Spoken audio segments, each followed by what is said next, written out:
Faire de McDonald's aujourd'hui un restaurant de luxe, ça paraît un défi un peu compliqué. Il y a un site que j'utilise qui est vraiment cool, c'est Figma. Il irait forcément dans les 25-30 € le burger. Et on va le dupliquer et on va le mettre à l'envers. Je sais que ça peut paraître ridicule pour certaines personnes, mais il faut vraiment vous dire qu'en psychologie, et là on peut même s'imaginer que finalement ce n'est pas du carton, c'est-à-dire less is more. Voici le résultat sur un mock-up. Donc là on a l'ouverture d'un burger qui fait vraiment très classe.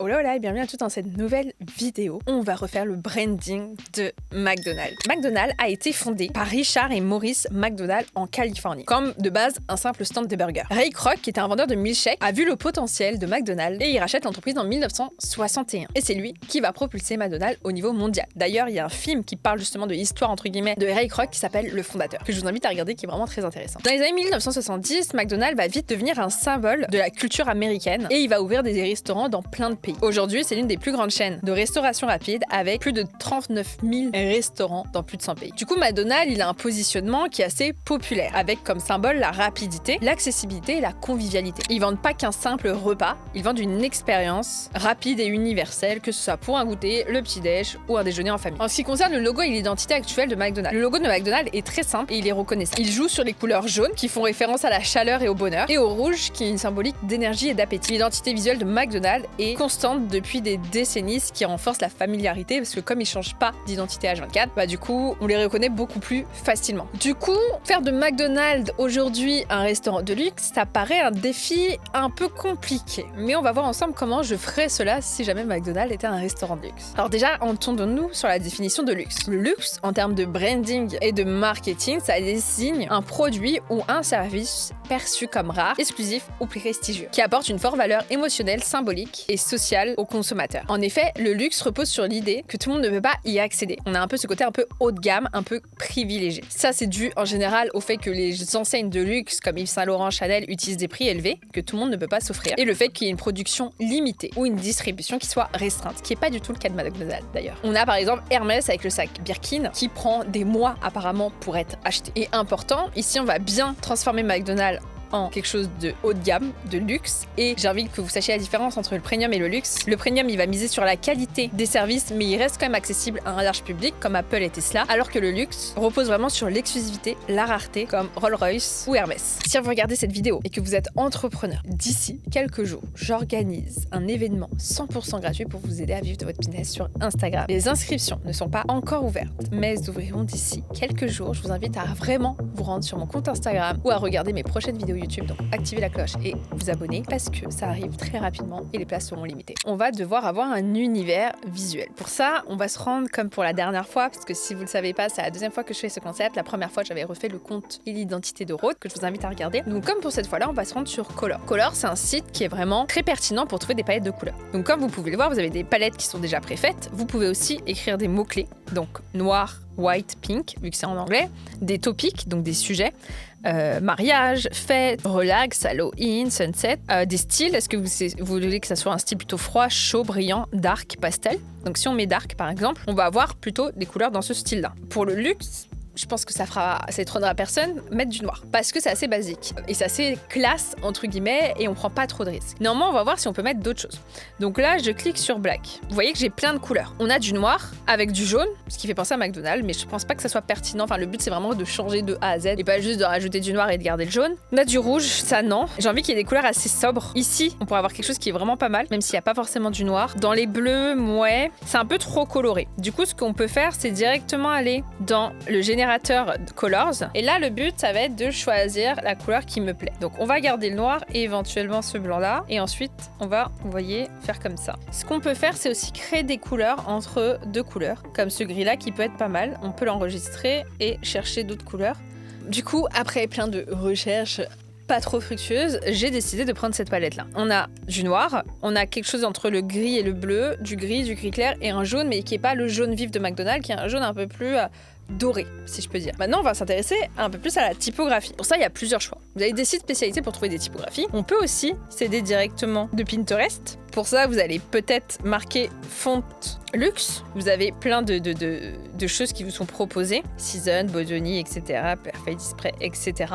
Vous pouvez aller aussi sur des sites spécialisés comme MyFont qui va vous permettre de trouver des typographies. Par exemple, serif, sans serif, etc. En général, dans le luxe, c'est vrai qu'on a plus du serif et ça peut vous inspirer. Du coup, moi, en regardant ici cet inspi-là, j'ai vu Perfect Display qui me plaît pas mal. Ce que je vais faire, c'est que on va créer, parce que du coup, ça va nous permettre de créer plusieurs templates. On va garder le noir et on va faire, par exemple, une couleur. Laisse-moi regarder. Non, jaune, ça me plaît pas. On va prendre ce noir-là et ce sort de bleu-gris-là. Ça, on va le garder là comme exemple et on va tester directement les typographies. Donc, on avait Playfair. Donc, on va cliquer Playfair et on va mettre ton titre. Ok, c'est plutôt lisible, ça fait assez luxe. C'est très sérif, mais c'est ce que je souhaitais. Et on va prendre une autre typographie qu'on avait vue dans l'inspiration qui était Bodoni, qui est un peu plus arrondie, mais qui peut être quand même pas mal. Ça nous donne quelque chose comme ça. Et si on s'amuse à le faire avec le nom McDonald's, on peut avoir quelque chose comme ça.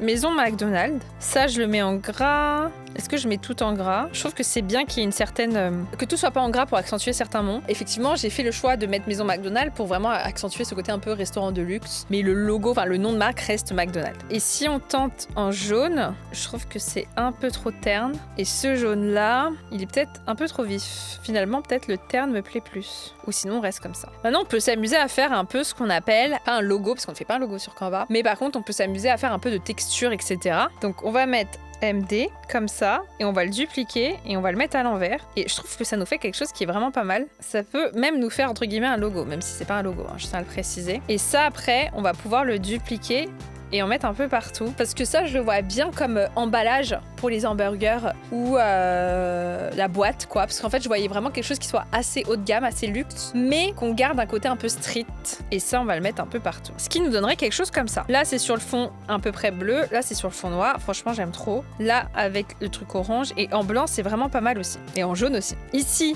j'ai mis un mock-up avec Maison McDonald's et on voit que c'est vraiment sympa. Il y a un site que j'utilise qui est vraiment cool, c'est Figma, c'est un peu comme Canva qui est gratuit, qui nous permet de faire des posts, de faire des carousels et qui nous permet aussi d'avoir des mock-ups qui sont un peu plus intéressants que sur Canva. Et en fait, Figma, si on va ici et qu'on va dans Plugin, on a ce qu'on appelle plein de mock-ups que moi-même j'ai cherché. On a par exemple Clay Mockup 3D qui nous permettent de faire des mock-ups de téléphone, mais c'est pas ce qu'on va faire là. Et on a aussi Artboard Mockup qui est celui qu'on va utiliser pour faire nos emballages. Vous voyez, là, on a les frites, on a le burger, on a ça, on a du papier, des assiettes. Donc, on va utiliser ça. En fait, ce qu'on va faire, c'est qu'on va reprendre les textures que j'ai mises, qui sont assez basiques. Encore une fois, je fais une identité visuelle en 20 minutes, donc c'est assez court. Et sur Canva, en plus, mais c'est pour vous montrer. Et du coup, voici le résultat sur un mock-up. Donc là, on a l'ouverture d'un burger, qui fait vraiment très classe. Ici, la texture avec le MD. Maison McDonald's, quand on l'ouvre, je trouve ça vraiment sympa. Ici, l'emballage avec du MD aussi, noir. La vue de face de la barquette. Les frites avec, pareil, ce MD là. Et ensuite, par exemple, le menu. On peut imaginer que c'est un menu recto soit comme ça et verso, on voit les motifs avec le logo. Et ce qui nous donnerait quelque chose comme ça. Alors, je pense qu'il y a peut-être un peu trop de noir, mais c'est vrai que ça reste assez classique et ça permet de se démarquer un peu de ce qui se fait. C'est aussi un moyen de montrer vraiment son luxe. Et en fait, c'est un peu l'objectif que beaucoup de marques de luxe ont en ce moment, de montrer que finalement, le sac Jacquemus, c'est pas qu'un sac Jacquemus, ça devient un objet de décoration. Et là, on peut partir dans un positionnement où on se dit, on est dans le luxe, on vend quand même des burgers, mais des burgers avec un steak par exemple de Wagyu qui coûte très cher, avec des produits et du fait maison. Par contre, ce qu'on pourrait se dire finalement, c'est de se dire, on va créer spécialement des choses qui sortent de l'ordinaire pour se démarquer un peu de tous les burgers qu'ils peuvent avoir haut de gamme entre guillemets, et on va faire en sorte que les gens quand ils achètent, ils repartent entre guillemets avec l'emballage. Alors bien sûr ils vont pas forcément repartir avec l'emballage de frites, mais par exemple le Maison McDonald's qui peut être un café ou une boisson, ça peut être quelque chose qui peut être utilisé pour plus tard. Et là on peut même s'imaginer que finalement ce n'est pas du carton, à part peut-être l'emballage du burger en lui-même, mais que ça peut être comme ce que McDonald's a fait d'ailleurs, des emballages qui sont réutilisables, sauf qu'ils ont utilisé leur propre couleur. Et si c'est réutilisable, peut-être que pour le prix que ça coûterait, qui irait forcément dans les 25-30 euros le burger, voire plus, on peut s'imaginer que finalement la personne peut repartir avec l'emballage, et ce qui permet déjà de faire de l'auto-publicité, dans le sens où si on prend par exemple ce téléphone Rode, qui a été très bien pensé par Hailey Bieber, ce téléphone Rode permet de faire de la publicité H24, parce que le téléphone on l'a toujours dans la main, et les gens quand ils sont au téléphone, quand ils sont comme ça, bah ils regardent, et moi j'ai plein de gens qui me demandent, oh là là, d'où vient ta protection, ta coque de téléphone. Pour les burgers, etc., c'est pareil. En fait, il faut vraiment que vous compreniez qu'aujourd'hui, dans le luxe en tout cas, ce n'est plus du luxe en fait, ça devient vraiment de la décoration. Les livres de Assouline, je pense que vous les connaissez, ils sont très colorés, rose, bleu, etc.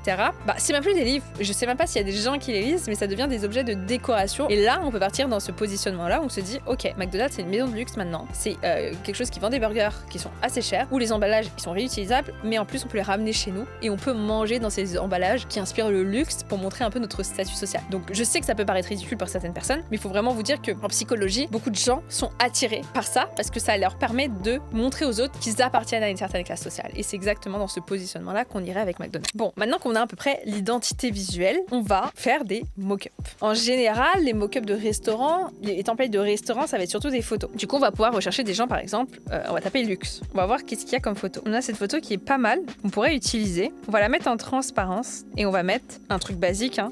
Vivez l'expérience. Maison McDonald's. On a quelque chose qui est vraiment pas mal ici. Ensuite, on peut avoir, si on met luxe resto, on a plein d'images qui peuvent être sympas, qu'on va pouvoir utiliser. Je l'aurais vu en noir et blanc par contre cette image, vous voyez.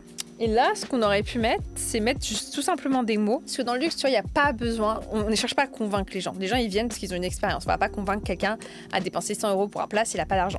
Donc, on va être dans le contenu, il va être un peu différent. Ça va être plus en mode, on est là, on n'a pas besoin de vous, entre guillemets. Donc, moi, je verrais bien des mots comme savoureux. Et en fait, on va mettre un peu plein de mots comme ça qui vont permettre aux gens de connaître un peu, qui vont permettre aux personnes de savoir un peu quelle est notre DA, quoi. Unique, intemporel. Ce qui permet un peu de donner les valeurs ou en tout cas notre direction artistique et notre ligne éditoriale. Et là, ce qui pourrait être peut-être sympa, ça serait de rajouter les textures comme ceci et les mettre ici. Et on va peut-être descendre un peu. Ok. Ça nous fait quelque chose qui est vraiment sympa. Et ensuite, on va mettre tout simplement une photo. Pareil, luxe restaurant. Où il y a des personnes. Peut-être quelque chose comme ça. Et par contre, je mettrai en noir et blanc aussi. On va dire que ça fera partie de la DA. Et est-ce qu'on mettrait autre chose? On pourrait mettre tout simplement Maison McDonald's avec entre guillemets le slogan qui pourrait être l'excellence du goût. Tout simplement. Pour que vous compreniez, là les templates sont très très simples parce que il y a quand même des codes au niveau du luxe, c'est-à-dire less is more. C'est-à-dire moins on en fait, plus c'est classe. En général, quand un compte Instagram ou un compte court ou un business, que c'est pas forcément notre métier et que là,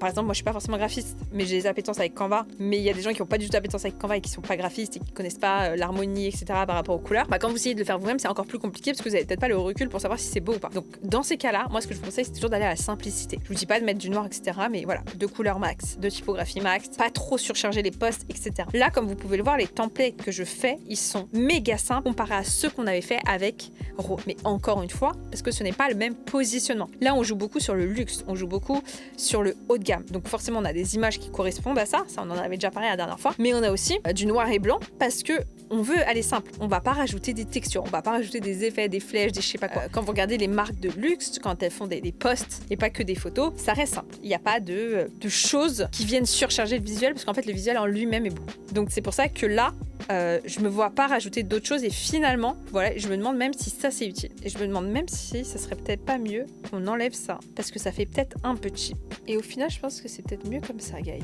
Comme ça, je pense que c'est beaucoup plus classe. Dites-moi ce que vous en pensez. Et au final, ça nous fait un petit feed comme ceci. 1, 2, 3, 4.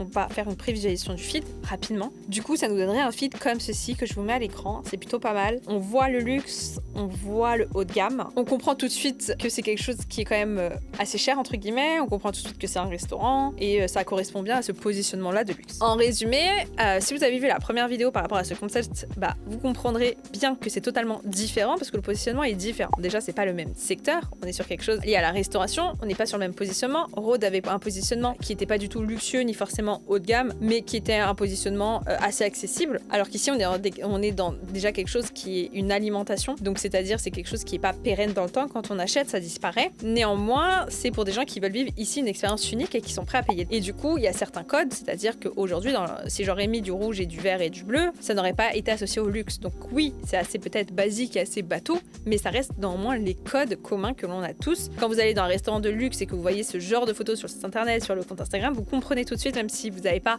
l'information, que c'est quelque chose assez haut de gamme. Donc C'est assez différent de ce que j'avais fait, mais ça reste pertinent par rapport au positionnement que l'on donnerait entre guillemets à McDonald's, au fait que finalement McDonald's devient maison McDonald's et souhaite se positionner dans du luxe avec des burgers entre guillemets de qualité et des packaging qui puissent être réutilisables et récupérés par les clients, ce qui permet du coup de faire en finale de maison McDonald's et des produits de maison McDonald's, des produits de décoration que l'on peut mettre par exemple chez nous, que l'on peut utiliser pour d'autres choses. En tout cas, j'espère que cette vidéo vous a plu. N'hésitez pas à me dire ce que vous en pensez, que vous avez aimé, qu'est-ce que vous auriez fait et quelle est l'autre marque que vous aimeriez voir à laquelle on change le branding. Ici, on a évidemment changé le branding et le positionnement parce que c'était pas le même positionnement. Pour autres, on n'a pas changé le positionnement. Donc voilà, est-ce que vous voulez que je fasse Jacquemus qui vend par exemple de l'alimentaire ou Lena Situation qui fait une marque de décoration? On peut changer quand même plusieurs choses dans ce concept-là et pas faire que l'identité visuelle parce que évidemment l'identité visuelle se fera en fonction du positionnement de la marque et des produits qu'elle vend. Et encore une fois, sachez que j'organise quelque chose de gratuit dans quelques jours. Je vous invite du coup à me suivre sur Instagram et à activer les cloches de notification sur YouTube car je vous en parlerai très très bientôt.